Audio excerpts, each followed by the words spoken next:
do. Okay, we are live.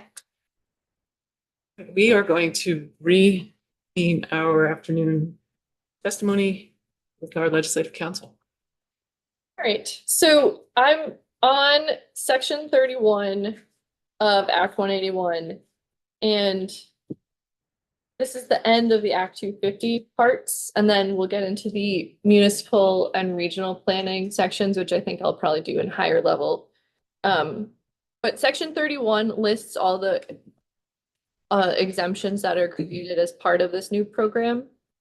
And so subsection Z, I've already mentioned it. This is a full exemption for projects located entirely within a Tier 1A area.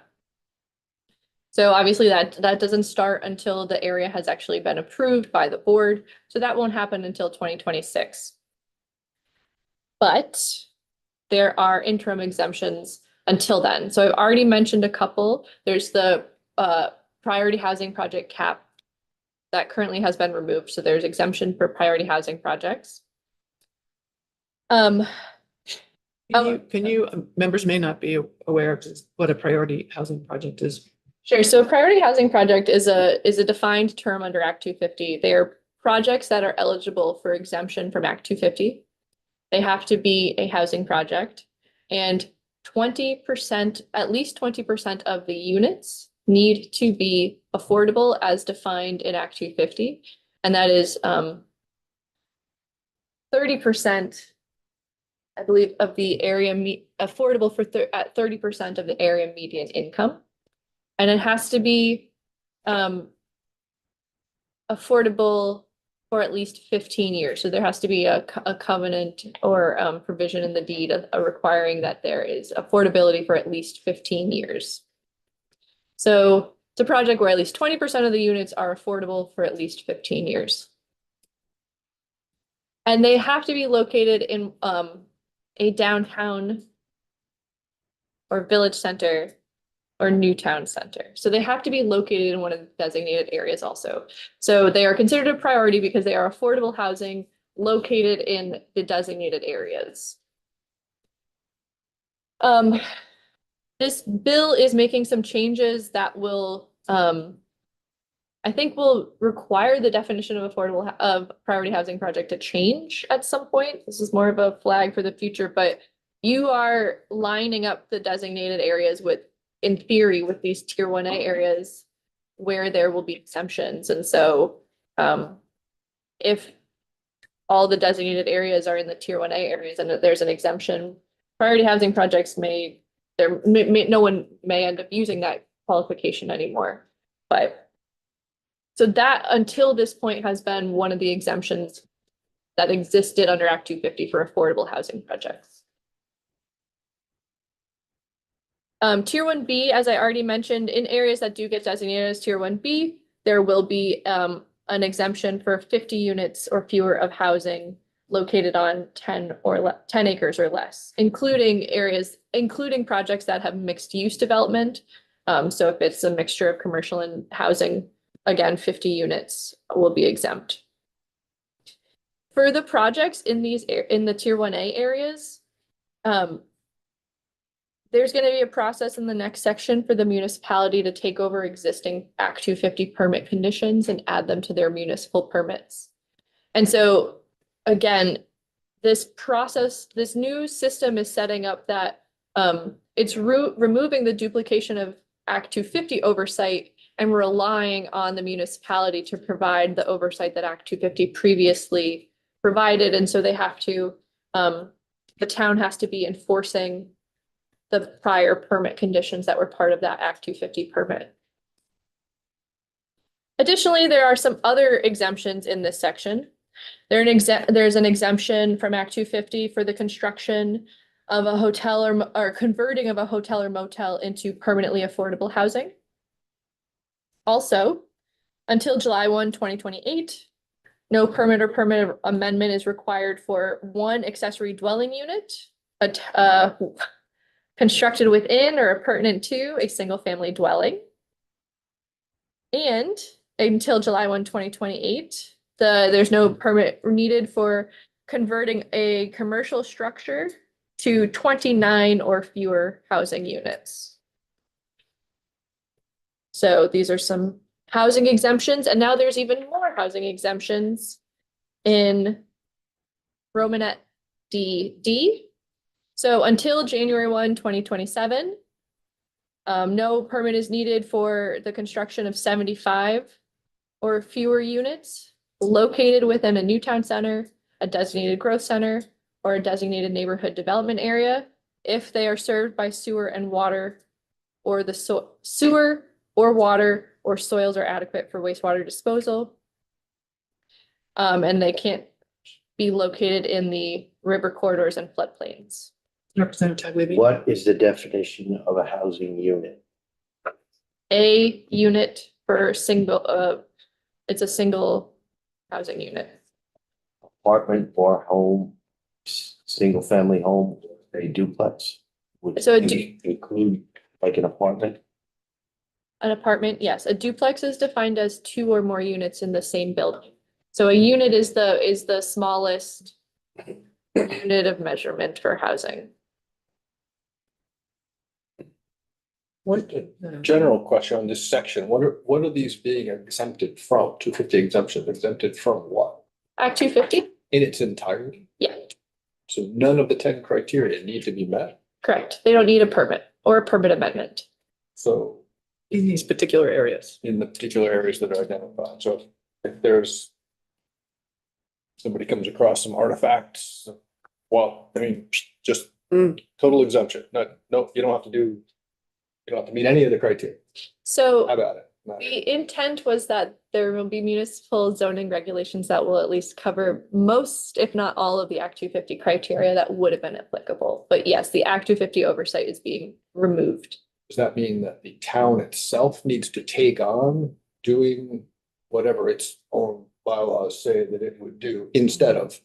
So we can do, has to do it itself or pay for someone to do it. Whereas when Act 250 is in play, then the state essentially provides the resources to make sure that it's happening. Is that the tension there? Yeah, well, I don't know if it's a tension, but you're getting to a really important point. And a conversation that has been maybe started in this building this year around opting in or opting out. And I'm a very strong advocate of towns being very conscious in their choice to opt into these exemptions for the purposes like what you're just talking about right now.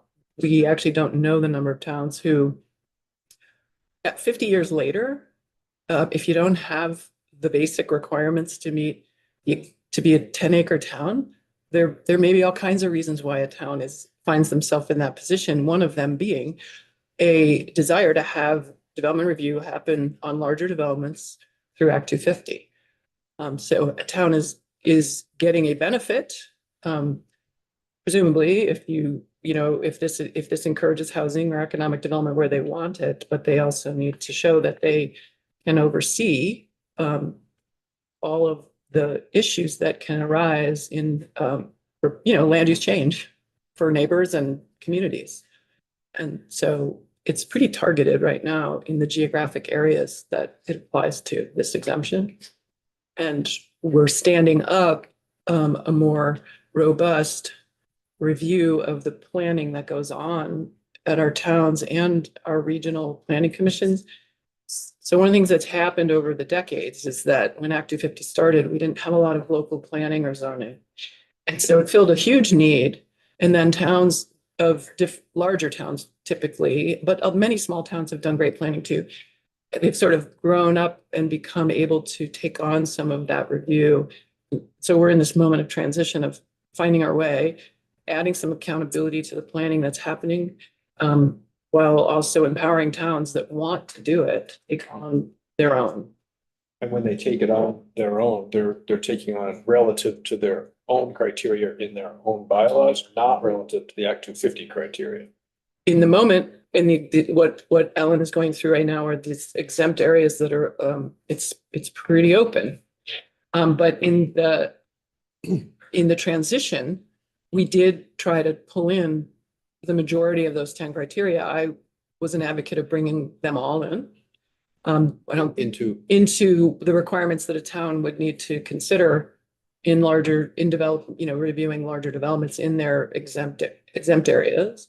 They didn't all make it, but most of them made it. So it's generally that a town has demonstrated a commitment to our statewide land use goals and has also demonstrated the ability to administer a permit program. Okay. And in cases where a town may be somewhat in between, the Regional Planning Commission can provide that staff and oversight if it's a smaller town that doesn't have, I don't know, whatever, we did take testimony that zoning administrators can, sometimes be hard to find or whatever. So a town finds itself between zoning administrators. Can the Regional Planning Commission fill in? Yes. Thank you very much. Yes, and while I joke, I'm always happy to talk offline about land use in general, because we are talking about sort of the three. So we have municipal zoning is one way that we regulate land use, but not all towns have adopted municipal zoning. Only a little more than half towns have adopted permanent zoning and subdivision bylaws. Some other towns additionally have adopted plans and interim bylaws that are some form of zoning, but it still is only like part of the state has it. And then there's the state oversight of land use, which is the Act 250 program. And those are regulatory programs that require permitting for certain types of construction. We're going to talk about the regional planning system too, which is not a permitting system, but a mapping and planning system to lay out what are in the actual regions. So until now, the municipal system and the Act 250 state system have been in parallel with each other and sometimes overlap. But now in these exempt tier areas, they're being merged and the town is taking on the oversight through its municipal permitting process.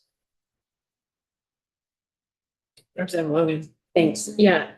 And probably to add to this, I think that it'll require some of the towns that are seeking these tier 1A or 1B exemptions to amend their bylaws or ordinances to bring them into compliance with the standards. It's certainly our intention that as the Land Use Review Board begins kind of more oversight of regional plans, then the regional planning commissions will transfer down and that they'll be looking for more robust commitments to statewide land use planning goals. Is it that expressly defined somewhere in statute? I missed the very first part. Did you say just that municipalities have to update their bylaws? Will some municipalities have to update their bylaws in order to come into compliance sufficiently to get these exemptions? If they want the exemption, yes. Yes, and so they have to look at that list and determine based on their zoning if they meet it all. And they can also, once the application guide is produced by the board, they'll be able to have that conversation with the board or with the regional planning commission and say, I think we're close, but do you think we're close before we make this application? Maybe we need to do some additional addressing like wildlife. That was something that we heard last year, that maybe not all towns address wildlife in their bylaws. And so there isn't a sort of strict detailed requirement on that, but that has been a criteria for Act 250 is some level of protection for wildlife habitat. All right, so I'm on page 44 if anyone is following in the act, but so there until January 1, 2027, which is approximately when the tier system will be up and running, there's an exemption for 75 units of housing. They don't have to be affordable. And those are in new town centers, designated growth centers, designated neighborhood areas, which are places that are already designated under an existing program, the state designation program. What section are we on? I'm on section 31 still. Thank you, Yeah, sorry. but no, it's I got lost. it's long. It's the long exemption section. Sorry, Yeah. thank you. And so, yes. So then also, until July 1, 2027, up to 50 units of housing can be exempt from Act 250 if they're located in a village center and within 1/4 mile around the village center. If it is a village center that has permanent zoning and subdivision bylaws and is served by either sewer, water, or has soil adequate for wastewater disposal. And then 50 units of housing can be exempt in areas that are located within census designated urbanized areas with over 50,000 residents and within 1/4 mile of a transit route. I believe the NRB does have this map, but that is a segment of Chittenden County that we're referring to there. Okay. Oh, and then additionally, until January 1, 2027, no permit or permit amendment is required for the construction of any housing located entirely within a designated downtown that has permanent zoning and subdivision bylaws, that is served by sewer or water, or has soil for adequate disposal. So that's a full housing exemption for downtowns. And all of that has some additional details clarifying how those exemptions sort of work, but big housing exemptions, those have been referred to as the interim exemptions or the housing exemptions. And they're intended to last until the tier system is updated. All right, section 32 added definitions of accessory dwelling unit and transit route, which are both things that got exemptions in that last section. And then section 33 is something I was just talking about, which is the municipality taking over the Act 250 permit conditions and adding it to their municipal permit. So as I started before, when something receives an Act 250 permit, there's usually conditions in that permit that dictate things they have to do during the operation of the business or whatever it is. This directs that the municipality, if it's taken over for their tier 1A areas, they have to incorporate the Act 250 permit conditions into the municipal permit so that the municipality is taking over enforcement of those permit conditions. They're allowed to get rid of any that are no longer relevant, including things from the construction phase or things that no longer apply because the construction development has changed in some way. But this is shifting the responsibility to enforce from the Land Use Review Board to the municipality. And in fact, I think I skipped over the section that said in these areas, the Agency of Natural Resources and the Land Use Review Board will not have the ability to enforce permit conditions unless the Tier 1A status has been revoked, or if the municipality is refusing to enforce any of the permit conditions. So we're shifting the oversight and enforcement of these things to the municipality in this language in section 33. Okay, now we're going to talk about just a handful of reports. 34 is a report from the Land Use Review Board on what updates should be made to the Tier 2 area. So Tier 2, as I mentioned, is all the areas that are not Tier 1 or Tier 3, and so that's most of the state. Currently, it will have the same Act 250 jurisdictional triggers that have existed, and as soon as the road rule goes into effect, that will also be added. But otherwise, the rest of Act 250 is not changing for the rest of the Tier 2 areas. So this is asking the board to report back if any other changes need to be made for Tier 2. And that's due next year, next February. There's a wood products manufacturer report due from the board on how to address the permitting process to better support wood products manufacturers. That report was due in December of 2024. I haven't seen it yet, but there has been a lot going on at the Natural Resources Board, so I'm sure they are working on it. Section 36 is a location-based jurisdiction report, and so this one is due in 2029 and is asking the Land Use Review Board to report back on how the new location-based jurisdiction framework is going and what changes are needed. Section 37 is an affordable housing incentive report, and so that report did come in recently. It asked the Department of Housing and Community Development to make recommendations on how to improve and expand affordable housing incentives. I think we did this at least partially based on that thing I mentioned about priority housing projects used to be really important incentive for encouraging affordable housing. Now you're changing how that works. Should additional incentives for affordable housing be developed? Section 37A is a transportation support report from the Agency of Transportation. That one's due December 2025. And this is because of this interesting thing in Act 250. Act 250 does ask projects to look at their impact on traffic. And as part of that, they are usually required to pay a fee that goes into the transportation support budget that so that the area where the business is located may eventually need traffic safety updates. And so this process was created about 10 years ago, where there used to be this issue where the last one into an area would be required to construct either a new lane or potentially add a stoplight if it was a business that was added to an area where there had been a lot of growth, and that their business was going to further contribute to traffic congestion or unsafety. And so they were asked to pay for all of that. Well, there's been a shift in the system that now spreads that out so that traffic improvements are split amongst the new businesses and that one business doesn't have to pay for all of it.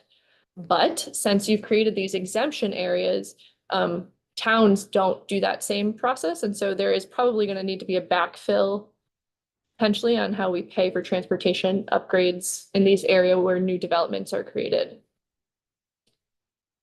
All right, sections 39, 40, 41, 42, 43. These all pushed out the dates for the environmental justice policy and rulemakings that are happening, and it pushed them all out 2 additional years because they need additional time for their work.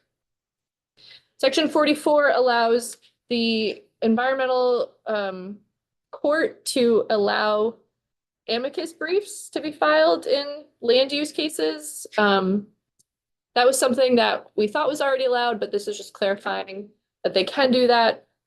And then section 45 starts with the regional planning updates. So section 45 updated the regional planning goals to reference the new land use categories that are going to be used, the designated areas, the housing targets, and environmental justice. Section 46 directs the regional planning commissions to incorporate meaningful participation in their planning processes, as well as environmental benefits and burdens, which are part of the environmental justice planning processes. Section 47 added climate resilience, mitigation, and adaptation to the purposes of the regional plan. Section 48 is the process for updating and adopting a regional plan, and it updated that by including additional notice and public engagement processes and additional engagement with the municipalities. Because you did add language that required all of the regional plans to be updated by December 31st, 2026, so that all of the regional plans can now use the new language that's in section 49.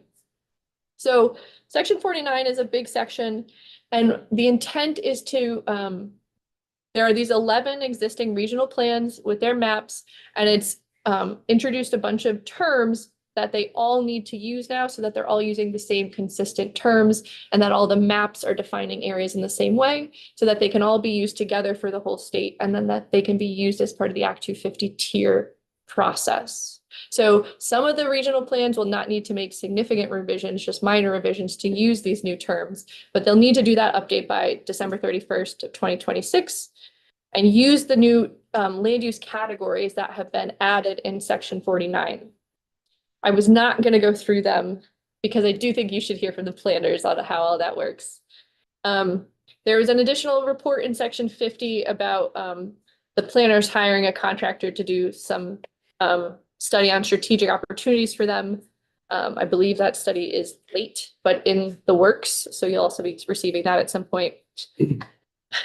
Sections 51 through 61 are related to municipal zoning.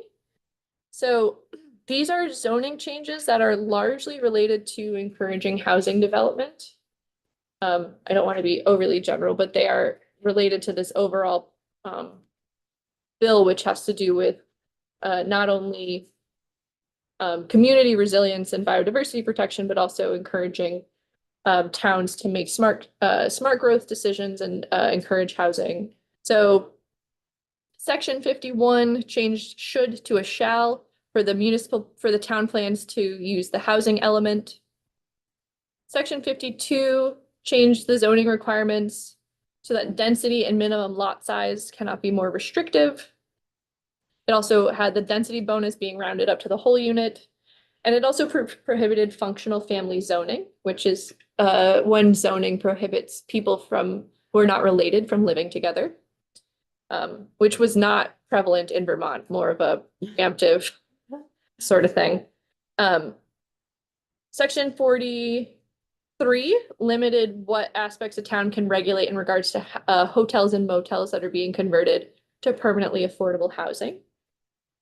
Section 45, 46, and section 54, 55, and 56 all have to do with parking bylaws. I'm sorry.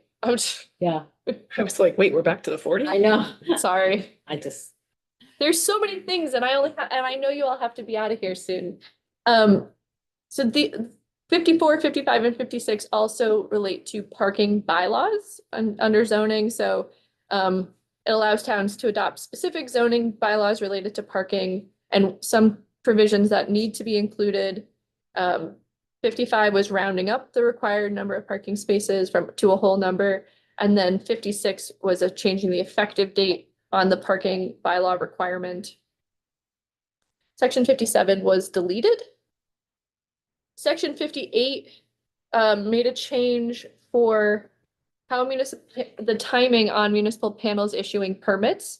So for municipal panels issuing zoning permits within 120 days of a municipal permit application being complete, a municipal panel shall notice and warn a hearing on the application.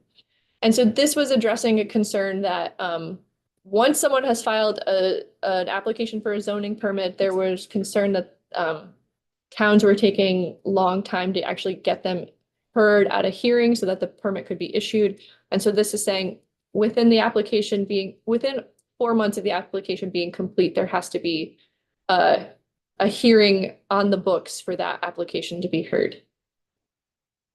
Can I just ask, in terms of resources, I'm assuming a lot of rural towns don't have the resources to implement a lot of these actions. And I'm wondering, was there some support to the two towns to help them kind of with this transition? I think it really does depend. The tier system is optional. If they want to get involved in that, that is something that they have the option to take on. Some of these bylaw changes are not optional, and they will have to, if they've already adopted zoning, update their bylaws. Until they do update their bylaws, the statute will control. And so some of them may take their time in updating their bylaws because the state law overrides it. The RPCs, though, I think have been pretty vocal about saying that they are available for assisting the municipalities that need it. And to some extent, I think the Department of Housing and Community Development also has resources for technical assistance with towns, but I think it does run the gamut of the amount of resources each town needs for what they have to do under this bill. Some towns may not need to make any changes. Mm-hmm.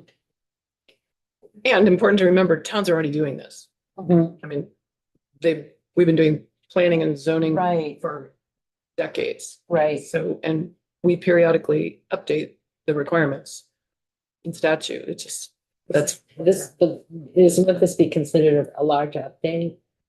well, if you're talking about the Act 250 changes, or are you talking about these zoning changes? The Act 250 changes. Sure. Yeah, yeah. I'm not saying not to do it, I'm just saying the technical assistance. I think on the rural caucus, sometimes we'll hear, that we don't have kind of the resources that larger cities have in Vermont to do this. And I just was wondering if there was anything built in, but it sounds like they have. The built-in is your RPC, which is what it's Right. always been. And they'll always help out. They'll always Yeah, support. and I think we will have ACCD, and we increased the amount of money available to towns for zoning and bylaw updates. Mhm. So yes, we are working hard to support as many municipalities as want to do this. Thank you. Yeah, there is the planning grant funds that are available every year that municipalities can apply for if they need additional funds to do it, but there are, you know, it really does depend on the town and what kind of things they already have. Section 59, this is a change, so in the municipal zoning context, there's a different list of people who are allowed to appeal a permit or a zoning decision. And there was a change last year that is, it previously was any 10 persons in the town could appeal a bylaw or a permit. And now that has been raised to any 20 persons. So it's a combination of voters, residents, or real property owners within the town who want to appeal a decision. Section 61 is a goal for the environmental judges to issue decisions on municipal zoning decisions within 90 days following a hearing. Section 62 changed the name of the Municipal and Regional Planning Fund to the Municipal and Regional Planning and Resilience Fund. And then Section 65 and 66 are the updates to the state designated area program. So you should definitely hear from the department on this. I will say it succinctly. Previously, we have had this program called the State Designation Program or the Downtown and Village Center Program. There are 5 designations a town can apply for. There are 3 core designations and 2 add-on designations. The core designations are downtown, village center, or new town center. And if a town has one of those, they can then add on a designated neighborhood area, neighborhood development area, or a growth center. Those designated areas come with a lot of incentives and access to tax credits and grants, but it also has bled into the Act 250 system, and we've been using it for some exemptions. Section 66 is totally redefining that program. It's renaming it the Community Investment Program, and it's condensing the 5 designations into 2. There will now be either downtown and village area or a neighborhood area. And they will no longer go through the same designation process. The designation will happen as part of the regional plan. So the regional plan will identify which areas of a town qualify as its core, its downtown or village core, and or its neighborhoods. And then the incentive portion of that program will be overseen by the state board, the Community Investment Board, and the Department of Housing and Community Development. And there are details in the statute about how the incentives, the monetary, primarily monetary incentives for those programs will be administered by them. So they will still have the similar access to tax credits and funding that the prior program had, but it will have a slightly different administrative process. That's probably as much detail as I can get into right now. And then very finally, there is some changes to the Downtown and Village Center tax credit program. It added some clarifying language as to what kind of projects qualified for flood mitigation tax credits. And then it also increased the code improvement tax credit from $50,000 to $100,000 and the flood mitigation tax credit from $75,000 to $100,000. It's the first 120 pages of this act. And that got us through sections. Tell us what the. That got you through sections 1 through 71. 72. North. Question Yeah. on the designation section there in 66. So who is it that actually makes the decision on what's designated, one of these designated areas? So Is it the RPC? So that's kind of. yes, so the RPCs will identify them on their maps, which will then be submitted to the Land Use Review Board for review and approval. And so the RPCs will be working though with the towns themselves in the development of those maps. Sure. But the town desires to have a designated downtown area. make sure they let the RPC know. Yes. The RPC will include that hopefully, or maybe get some pushback there and then hopefully that'll get moved to that by the land use. Yeah, and more likely it would be on the exact boundary of it, because most of these areas are pretty well known, but it's like, where exactly are the boundaries of that core? And does that need to align with the previous, the tier one and tier two? I mean, is that, do those have to Yeah. be like the same or? Yes, so if you look at the definition of tier 1A, I believe that in order to be tier 1A, it also needs to be mapped as a downtown and village area or a planned growth area to qualify. The planned growth turned into the neighborhood. Right, yeah. The terms in this. Yes, the designated growth center turned into the, So this is actually where there's a great graphic that ACC. yes, has ACC. Passwords and the consolidation. I think they had 5 designations and we're going to 3, I think. Well, yeah. And so I think there's overlap and we can even probably pull it up for you right now because we've seen it before and I think another committee just saw it. So Yes, and they're going around, so you'll probably be in here and can explain it. So it's important for if the town wants to start doing some development in a particular area to get on that map as one of these two locations downtown or neighborhood. And then they can apply, after that's gone through, then they can apply for one. And there are more details. So like I skipped over a lot of the detail in section 49. And so 49 really does spell out what the land use elements are for each category. And that's like what the RPCs do every day. That's the planning process that they're very accustomed to. So hearing from the planners and how they do that work, you'll be able to hear from them. Yeah. Thank you. And of course I am available for questions offline as well, because this is a lot of information. great. Thank you, Ellen. Well, thank you so much. Thank you very much. Members, we have a training after the floor today and then also training tomorrow morning. And we do not have anything scheduled for tomorrow afternoon. So we will be reconvening this committee on Tuesday afternoon. So with that, we are adjourned until tomorrow morning for our training, which is going to be in, actually, thank you, Pavilion, second floor. You just sent me that. Oh, don't forget to say where it is because we're joining another committee. So there'll be two committees. It's discrimination prevention training, second floor of the pavilion. After well, it's at 10:30. At 10:30 over and That's tomorrow. tomorrow.